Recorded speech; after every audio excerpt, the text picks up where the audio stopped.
Racist woman starts war in restaurant after seeing what diners were doing inside. Big mistake. The Cracker Barrel restaurant chain is known and loved for their down-home American cooking and comfortable Southern-style environment. It's one of America's most frequented places to eat that could soon look a lot different if one racist woman gets her way. While it's easy to know what to expect with an eatery like this, Ijeoma Alowo apparently was not prepared for what she saw when she walked inside. The loudmouth social justice warrior pitched a fit as seemingly as soon as she was seated, starting a nasty war that didn't end well for her. Alowo apparently lost her appetite at the sight which she was allegedly forced to endure. It only took seconds for her to go into a fearful place of defense, claiming she was afraid for her life and began calling on the masses for help and sympathy.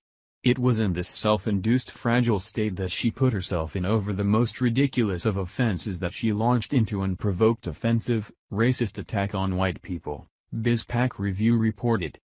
Wondering if she would make it out alive, Alowo pulled out her phone and told everyone on Twitter what was going on around her. There wasn't a terrorist attack underway, shooting between thugs, or any other emergency. What became unbearable to Alowo was the sea of white folk in cowboy hats who filled the restaurant. This racist sight alone was enough to set her off, which soon proved to be a big mistake. At Cracker Barrel for the first time, looking at the sea of white folk in cowboy hats and wondering, will they let my black ass walk out of here? Alowo asked publicly, completely devoid of how racist her message was. Had the races of the diners and tweeter been reversed, there would have been a riot by now. Instead, her remarks came back to bite her in a different way.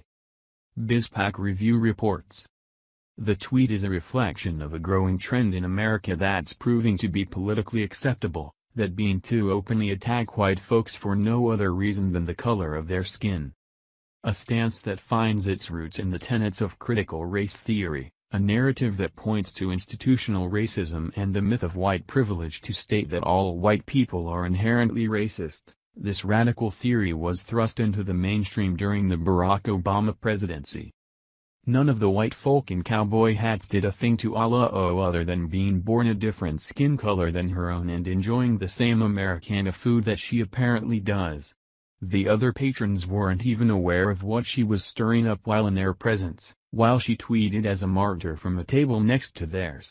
Her racist entertainment knows no bounds with what she dared to do after her initial message to the world about the people in Cracker Barrel. Perhaps the mixed-race activist picked this place knowing that she could use it to bolster her social status among those who feel as deprived in society by their skin color as she does. After all, this isn't the first time she stirred up the ire acting as the victim when literally nothing had been done to her. Alowo puts herself in situations where she can stir the pot in an attempt to bring attention to the apparent racism in America. The only problem is, she doesn't get the reaction from the white people that she's expecting, but seems to act like the victim nonetheless. Ironically, she tries to thrive on publicly assuming things about a group of people based solely on their skin color as an activist against this very thing. She wouldn't want a little truth to ruin her perfectly effective fable about the threat of white men in cowboy hats in America. After all, she's getting some social media mileage out of it, calling of her minions to track down all the Cracker Barrel supporters.